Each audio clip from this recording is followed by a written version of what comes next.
Thank you to those who have already joined the webinar. We'll get started in about, maybe 3 minutes.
I'm just going to mention again, thank you to those who've already joined the webinar today. We'll get started in about 2 minutes.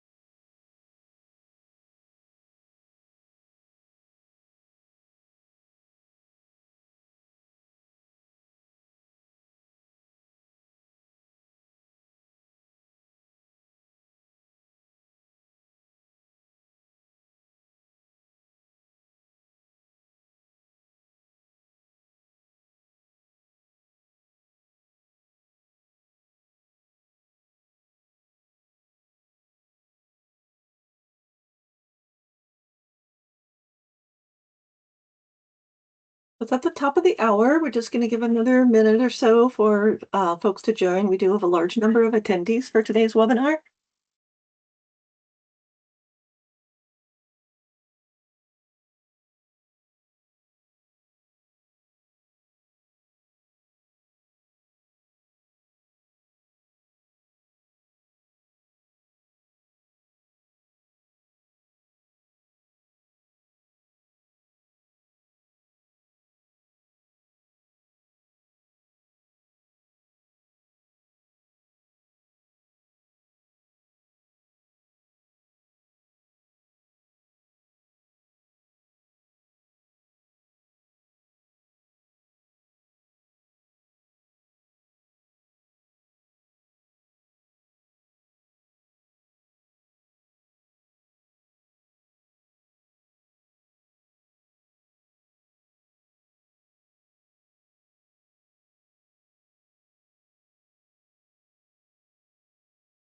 All right. Well, we want to be respectful of everybody's time, so we're going to go ahead and get started. And just wanted to welcome you to the 2025 Washington Apple Health Integrated Managed Care, Apple Health Expansion, and Medicare Advantage Provider Training. Today's webinar is being recorded. Participant microphones, cameras, and the chat functions have been disabled. If you have any questions during the webinar, please type those in by clicking the questions button at the very top of your screen. Questions will be monitored throughout the session and may be responded to by presenters for today's session who are not actively speaking. If we are unable to respond to your questions during the presentation, we will follow up with a response after the webinar has concluded.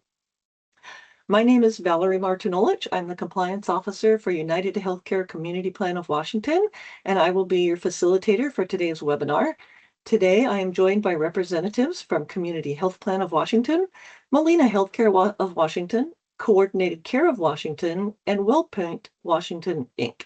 Each MCO or managed care organizations will be participating in presenting today's training topics. And collectively, we appreciate your participation in today's session. We will begin today's session by reading a tribal land acknowledgement.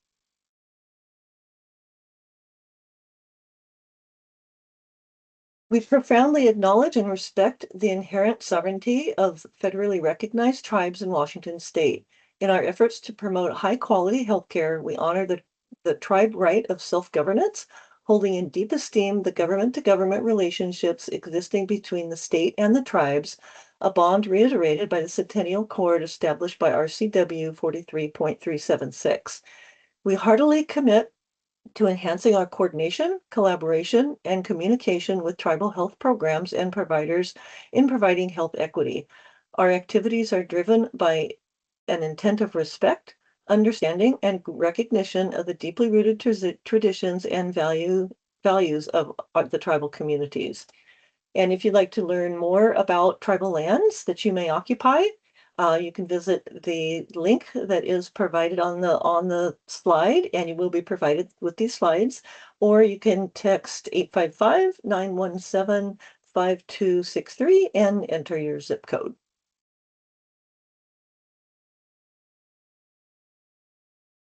Today's training was collaboratively developed by the 5 Washington Apple Healthcare Managed Care and Medicare Advantage organizations, which will be referred to as the plans throughout this training. This training does satisfy the obligations of both providers and the plans to ensure that fraud, waste, and abuse training is completed as required by the Healthcare Authority and CMS. The agenda for today's training includes a brief introduction to HIPAA, enrollee rights and responsibilities and advanced directives, cultural awareness, multiple program integrity topics, including fraud, waste, and abuse, school-based health centers and confidential billing, and some important reminders. Following today's webinar, you will receive an invitation to complete a satisfaction survey. Your feedback is extremely valuable in improving next year's training. You will also receive a copy of today's slides, which will include a certificate of completion on the last slide. Attending this webinar again annually satisfies the annual attendance requirement, as we mentioned before, for the Healthcare Authority under RCW, as well as 42 CFR 438.608. So starting with the HIPAA, we'll start again this training with the brief introduction. The HIPAA Health Insurance Portability and Accountability Act was established in 1996 by the U.S. Department of Health and Human Services. HIPAA is a set of national standards for the protection of certain health information. HIPAA applies to health plans, healthcare clearinghouses, and any healthcare provider who electronically transmits health information. HIPAA protects all individually identifiable health information held by a covered entity in any form or media. PHI, or protected health information, including demographic information that relates to an individual's past, present, or future physical and mental health, and includes information related to the provisioning and payment of healthcare services.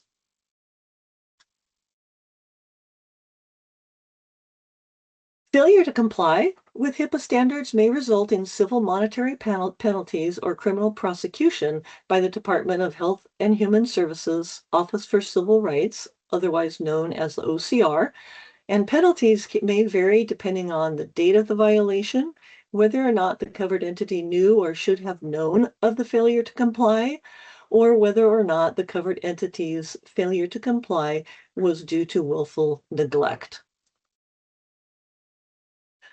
So next I'm going to transition the presentation over to Coordinated Care of Washington to share information about enrollee rights and protections.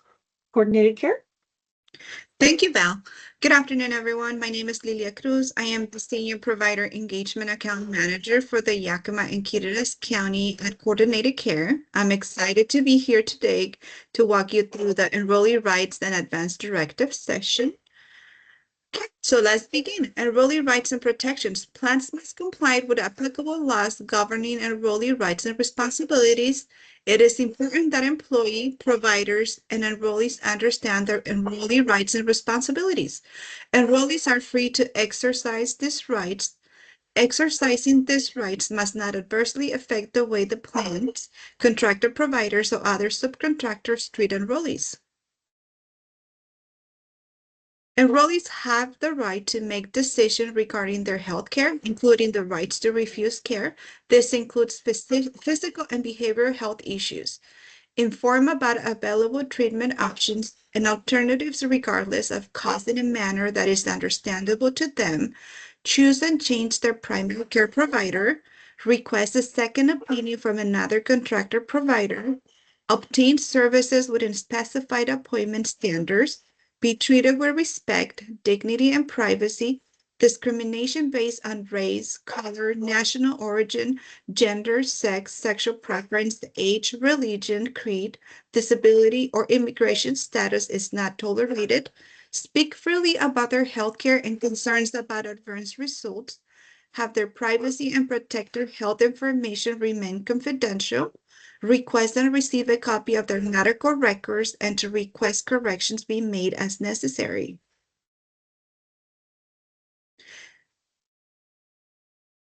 Receive mental health and substance use disorder services. Request and receive information about their healthcare and cover services, their provider, and how referrals are made to specialists and other providers, how their plan pays providers for care, all options for care and why they're receiving certain types of care, assistance with filing a grievance complaint about their care, their plan organizational structure, policies and procedures, practice guidelines on how to recommend changes, their rights and responsibilities at least annually, receive a list of crisis services numbers, receive assistance in completing medical or medical advance directive forms, make her recommendations about their rights and responsibilities to their plan. Enrollees have the responsibility to talk with their providers about their health and healthcare needs and follow their providers' instructions from agreeing upon care, help make decisions about their health care, including refusal of treatment, keep scheduled appointments and be on time, call their provider's office, if they will be late or need to cancel an appointment, present their ID card to provider staff.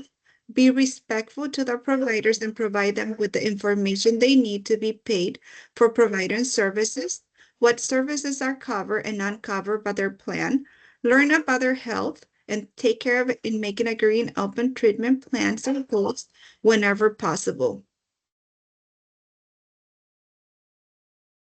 Access care when necessary and use healthcare services appropriately. Renew their Apple Health coverage through WashingtonAppleHealthFinder.org annually. Inform the healthcare authority when there are changes to the following: family size, address, income, other insurance, medical care eligibility, immigration status.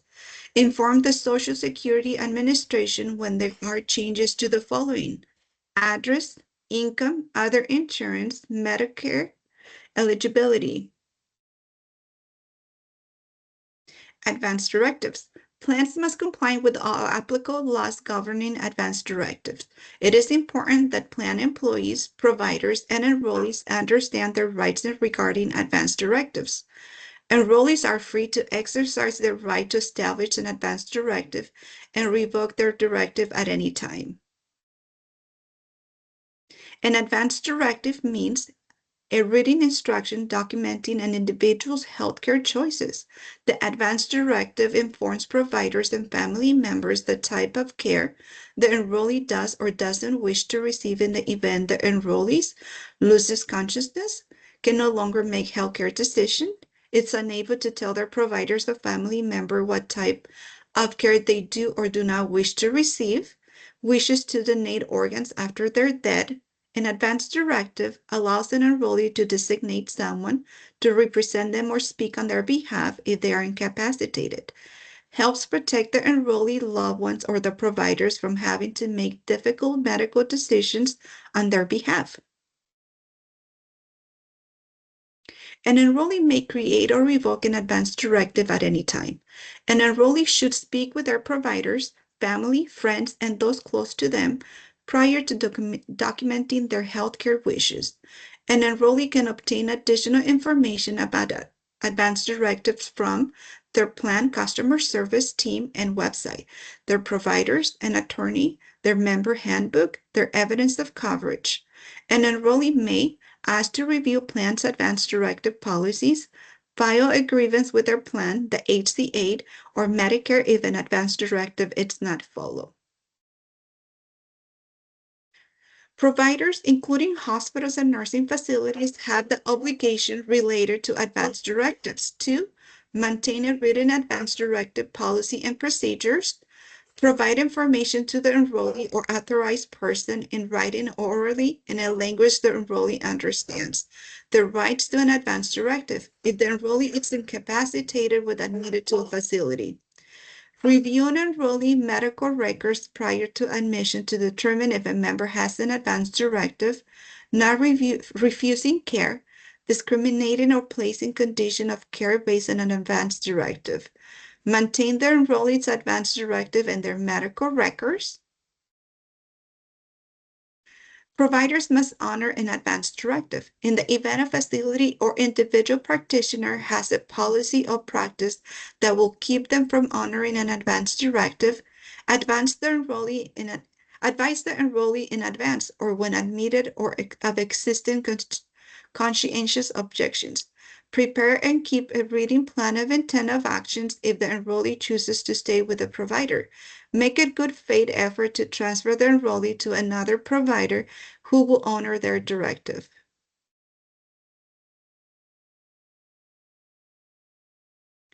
There are 4 types of advance directives. 1, durable power of attorney for healthcare.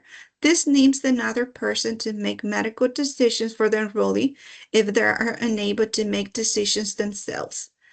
2, healthcare directive or a living will, a written document that states whether or not an enrollee wants treatment to prolong their life.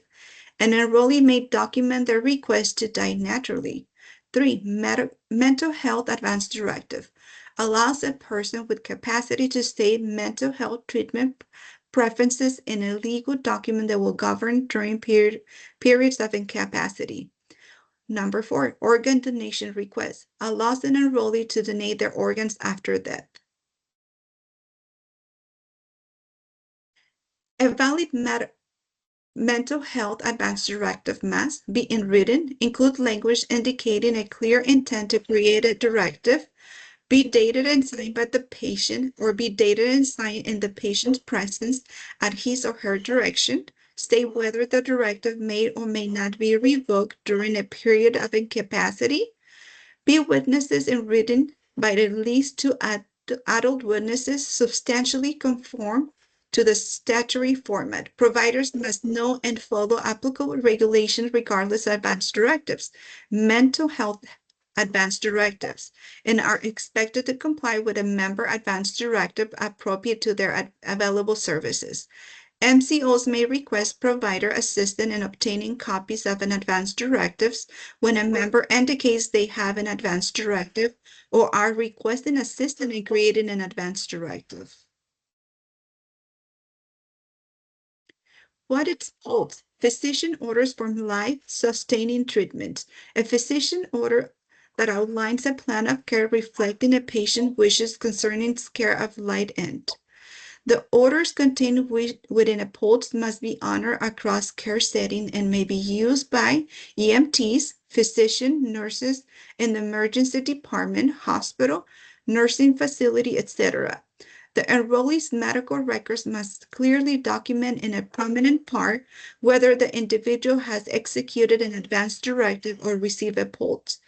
IMC and AHE plans are required to have policies, procedures to address physician orders for life-sustaining treatment and ensure they are distributed in the same manner as those governing advance directives. POLS complements the advance directive and it is not intended to replace it. Now that we have covered enrollee rights and advance directives, I'd like to hand it off to Community Health of Washington, who will walk us through the next section. Thank you, Coordinator Care. Hello, everyone. My name is Carmen Ballman from Community Health Plan of Washington, and I will be covering the next section, which is cultural awareness. Culture is defined on this slide for you. We use culture to create standards for how we act and behave socially.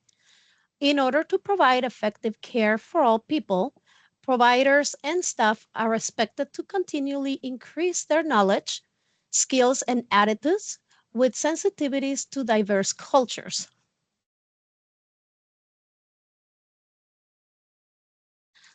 On this slide, which will be available to you after the presentation, we have links to each of the plan's websites for more cultural training resources.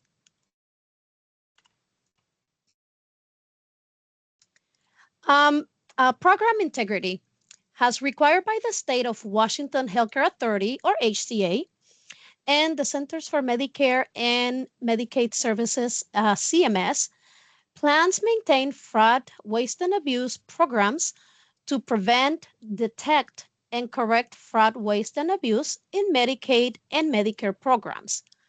Plans are required to review provider activities, audit claims, and educate providers on program integrity issues. Plans are also required to eliminate and recover payments in accordance with the Improper Payments Information Act. Here we have some program integrity definitions. On this next few slides, we have some important definitions for you to be aware of. HCA, it's the Washington State Healthcare Authority. CMS, Center for Medicare and Medicaid Services. LEIE, Office of Inspector General's list of excluded individuals, entities. SAM, System of Award Management, is a federal contractor registry maintained by the U.S. General Services Administrator.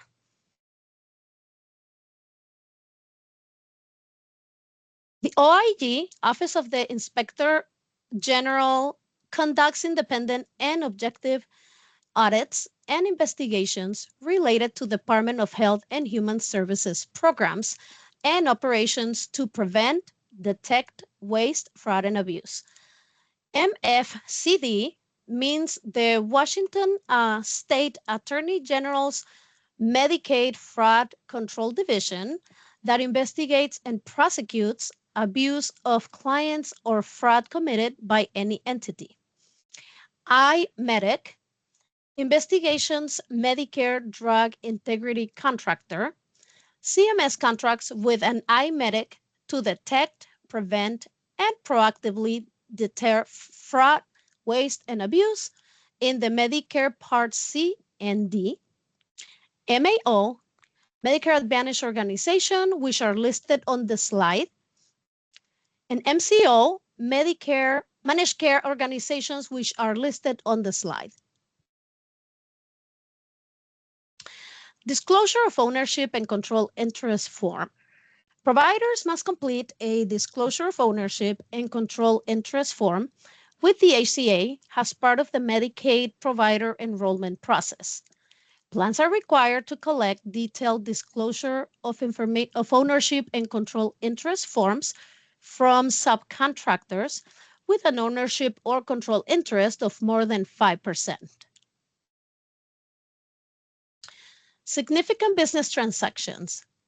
MCOs must report to the HCA within 35 days of request full and complete business transaction information for the following: the ownership of any subcontractor with whom a managed care plan or a subcontractor has had business transactions totaling more than $25,000 during the 12-month period ending on the date of the request. Any significant business transactions between a managed care plan subcontractor and any wholly owned supplier, or between a provider and any subcontractor during the 5-year period ending on the date of the request. Additional reporting to the HCA and CMS. On this slide, we have listed additional reporting to the HCA and CMS. Any employee or subcontractor individual with an ownership interest convicted of any criminal offense related to that person's involvement in any program under Medicare or Medicaid. Any subcontractor terminated for cause, including reason for the termination, per your contractual agreement with the plan. A list of employees and subcontractors with an ownership or control interest of 5% or more. All instances of suspected cases of potential fraud and abuse by employees, providers, subcontractor employees, or enrollees within 5 business days. Excluded individuals and entities. Our next 2 slides will look at excluded individuals and entities. Plans are prohibited from paying with funds received under the IMC, BHSO, AHE, and Medicare Advantage contracts for goods and services ordered, prescribed, or furnished by an excluded individual, entity, and subcontractor. Plans are required to check individuals and entities against the LEIE and SAM exclusion list.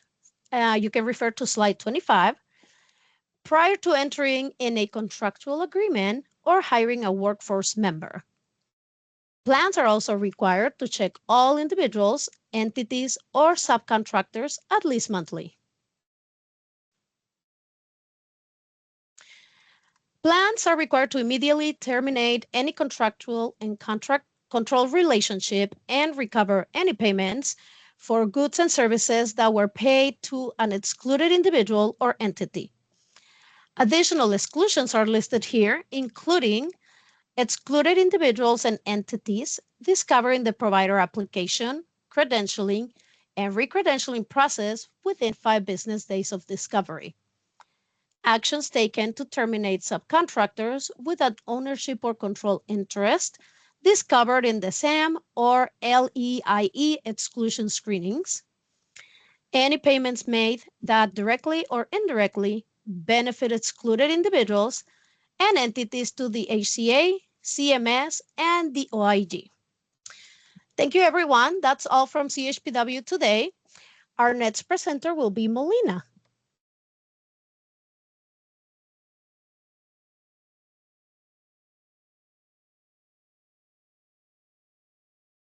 Good afternoon, everyone. My name is Natalie. I am presenting on behalf of Molina, and I will be going over fraud, waste, and abuse. Fraud is the deliberate deception or misrepresentation by an individual or entity to gain unauthorized benefits in violation of federal or state laws. Examples include falsifying medical records, misrepresenting diagnosis, submitting duplicate or false claims, engaging in kickbacks, unbundling services for higher payments, billing for services not provided, or billing for unnecessary services or supplies. In waste. So waste is used in the context of program integrity. Program integrity means an acting resulting in overutilization, inappropriate utilization. Some examples include submitting inaccurate claims that cause unnecessary billing, overuse and underuse, and ineffective use of healthcare services, falsifying, reporting patient information to support otherwise unnecessary procedures. Abuse. Abuse is used when the context of program integrity means provider practices that are inconsistent with sound physical businesses or medical practices. Costs and results in unnecessary costs of Medicaid and Medicare programs. Those examples include improper billing practices, payment for services that fail to meet professionally recognized standards of care, billing for services that are medically unnecessary. Who commits fraud, waste, and abuse? Anyone that has a motive, means, and opportunity to commit fraud. Waste and abuse do not require intent and can be committed by beneficiaries, pharmacies, providers, sales agents, brokers, and anyone or combinations above.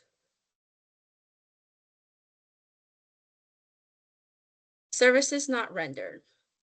Billing for services or supplies that are not performed or provided. Examples include office visits where patients did not show, billing for an MRI with contrast, pharmacies billing for non-existent prescriptions. Upcoding. Upcoding is for billing a higher level of treatment that wasn't provided. Unbundling, billing separately for services that are included in primary procedures. For example, a physician billing a separate office visit for follow-up that was included in a global surgical code.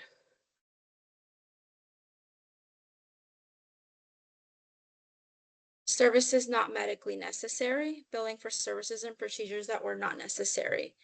A common example is adding unrelated history or review of systems to office visits to drive a higher level of E&M codes. ICD-10 upcoding, utilization false or inflated diagnosis codes for encounter information to increase premiums, such as a DX 250.0, indicating diabetes, however, the patient did not have it. Formulary versus brand, writing scripts for brand name pharmaceuticals, even though a generic is available.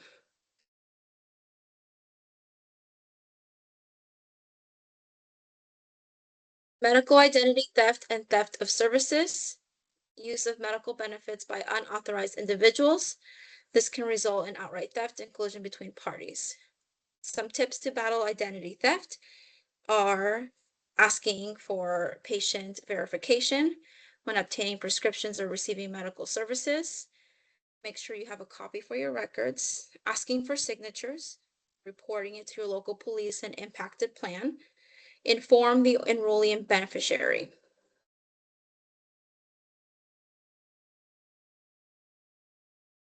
And below we have some links if you suspect a provider or member has committed fraud, waste, or abuse.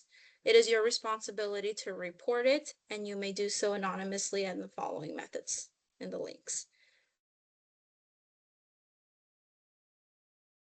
And that will conclude. Oh, sorry. What is a false claim?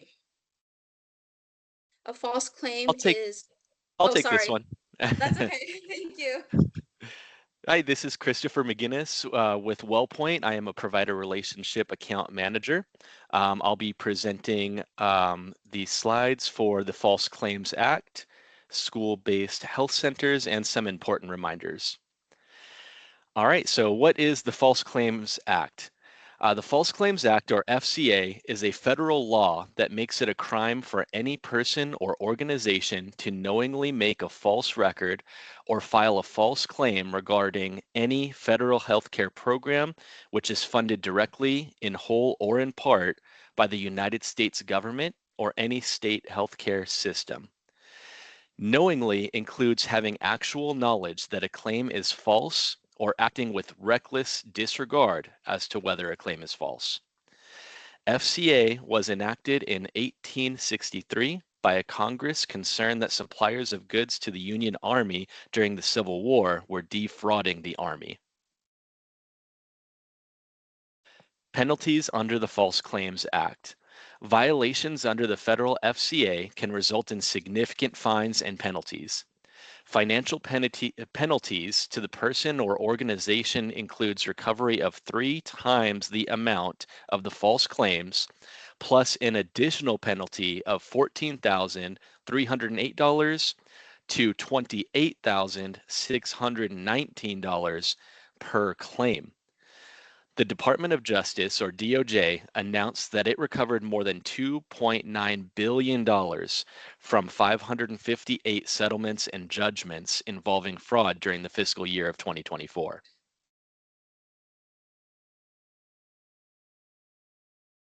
Whistleblower protection under the False Claims Act.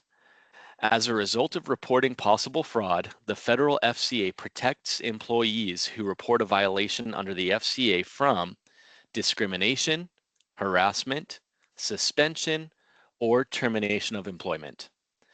Employees who report fraud and consequently suffer discrimination may be awarded 2 times their back pay plus interest, reinstatement of their position without loss of seniority, and compensation for any costs or damages that they incurred. Fraud and whistleblower complaints should be reported to the HCA at hottips@hca.wa.gov or by calling the HCA at 1-833-794-2345. The Anti-Kickback Statute and Stark Law. The Centers for Medicare and Medicaid Services, or CMS, has begun intensifying enforcement regarding billing and financial relationships. Among the laws implicated are the Anti-Kickback Statute and the Stark Law. There are differences between these laws. For the Anti-Kickback Statute, prohibition prohibits offering, paying, soliciting, or receiving anything of value to induce or reward referrals or generate federal health care program business.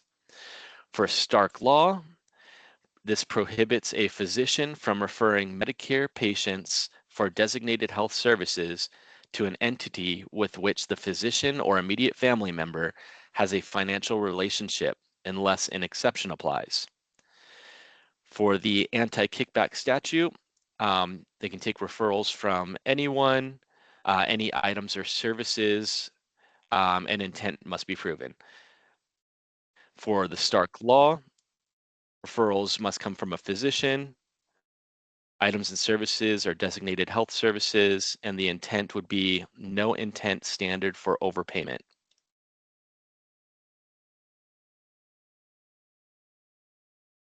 The Centers for Medicare and Medicaid Services has begun intensifying enforcement regarding billing and financial relationships. Among the laws implicated are the Anti-Kickback and Stark Law.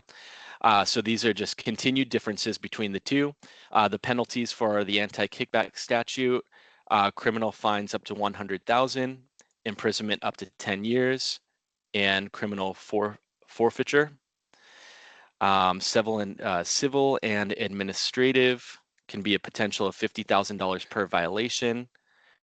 There are exclusions from federal healthcare programs. The exception would be voluntary safe harbors. Penalties for Stark Law. Civil penalties would include overpayment and refund obligation, False Claims Act liability, civil monetary penalties and program exclusion for knowing violations, potential of $15,000 CMP for each service, civil assessment of up to 3 times the amount claimed. Exception would be mandatory exceptions for Medicaid and Medicare.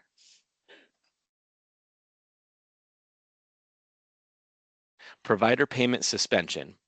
Plans are required to suspend a provider's payment when notified to do so by the HCA. This may occur when a potential allegation of fraud has been accepted by the MFCD investigations or the iMedic for Medicare Advantage. Plans must send notice of the decision to suspend a provider's payment within the following timeframes.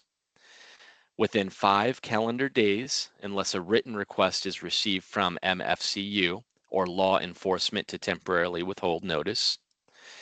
Plans must report summary information to the HCA related to all payment suspensions and good cause exceptions. For MAO, plans must comply with iMedic instructions outlined in the notice. IMC and AHE good cause exception. Good cause may exist to not suspend provider payments despite a provider being under investigation of fraud if an ongoing investigation may be jeopardized, enrollee access may be jeopardized, or other remedies can be implemented more quickly. Record retention. Payment suspension records are maintained for a minimum of 10 years from issuance of all materials documenting the life cycle of the payment suspension. MCOs and providers must maintain records and information in an accurate and timely manner for 10 years.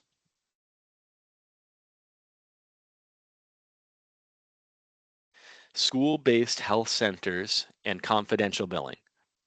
Per the IMC contract update on 7/1/2025, SBHCs are an explicit provider type that plans are required to provide training, support, and technical assistance with. All plans are actively partnering with Washington SBHA to identify and resolve confidential billing issues flagged by SBHCs. Recommended process for tracking and escalation for year 1 going into 2026. If you experience any issues with billing for confidential services, email the plan and copy the HCA at mcprograms@hca.wa.gov with the following information: the name of the patient, provider 1 ID, provider name and contact information, the date of birth of the patient's phone number, and a brief description of the request or issue.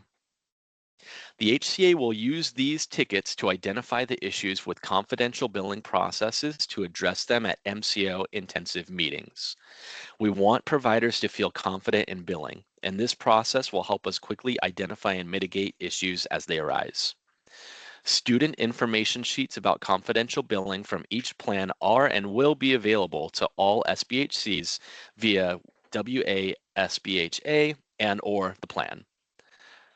For questions or concerns and more information, you can contact the Washington SBHA at info@wasbha.org. Some important reminders. Billing and rendering taxonomy requirements. Billing providers are required to include their taxonomy code on all claims. Failure to include the billing taxonomy code may result in claim denial or rejection and require a corrected claim. For more information on this requirement, please visit Taxonomy in Provider 1 or washington.gov. Eliminating hepatitis C. The HCA and Department of Health are asking all providers to screen and treat HCV. For more information, please visit Eliminating Hepatitis C, Washington State Healthcare Authority. Apple Health PDL. The HCA has continued to update the preferred drug list. Please see the HCA's preferred drug list page here at Apple Health Preferred Drug List, Washington State Healthcare Authority. Core Provider Agreement and MPI registration. To be compliant with F8 CFR 438.602B, plans must ensure all network providers are known to the HCA, meaning they have an active core provider agreement or CPA. There will be strict enforcement beginning January 1st, 2026. This means you may experience claim denials if any provider NPI on a claim is not registered with the HCA, including ordering, referring, rendering, and prescribing providers. Providers are required to revalidate their NPI with the HCA every 5 years. Please use the provider's start date as the effective date when registering your NPI with the HCA. Providers can register here.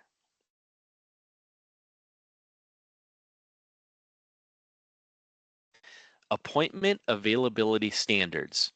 Providers are required to follow appointment availability standards. For additional information about appointment availability standards, please contact the plan your patient is enrolled with. WISE. WISE providers are required to include information regarding WISE services on their website. Non-IHCP. Subject to the AIAN enrollee's release of information, non-IHCPs are required to deliver progress notes, including any referrals made to the AIAN enrollee's IHCP medical home. Clinical Data Repository, CDR. Providers with certified EHRs seeing Apple Health Managed Care members must send a care summary or CCDA from the provider's EHR to the CDR. If your organization meets the following criteria, you are required to participate in the CDR. Your organization is part of a managed care organization that serves Apple Health consumers. Your organization has a 2014 certified EHR system, or you have received monies from either the Medicare or Medicaid EHR incentive program. Contact One HealthPort for details on getting CDR access. Users can complete training in 1 hour or less, and reference materials are available on One HealthPort's website. All right, and I will hand it back to Valerie with United Healthcare to close out the slides. Good afternoon again. This is Valerie from United Healthcare Community Plan of Washington. On behalf of the 5 MCOs, I would like to thank you for attending today's session. We encourage you to complete the post-webinar survey to help us improve future training. You will receive that survey via email. You will also receive a copy of today's slides, including certificate of completion. And after all 6 of the training sessions are complete, this material will be posted to the Association of Washington Healthcare Plans, or AWHP, website under MCO Provider Resources. And that website is https://www.WAHEalthcareplans, so that's WA Health Plans altogether, .org/MCO-resources. And that concludes our training for today. And if you did have questions that you entered into the Q&A, if those were not entered or responded to during the session, we will follow up with responses to those for you. So again, thank you for attending this year's training, and we just sincerely appreciate you being here. Thanks so much to the providers and all presenting MCOs.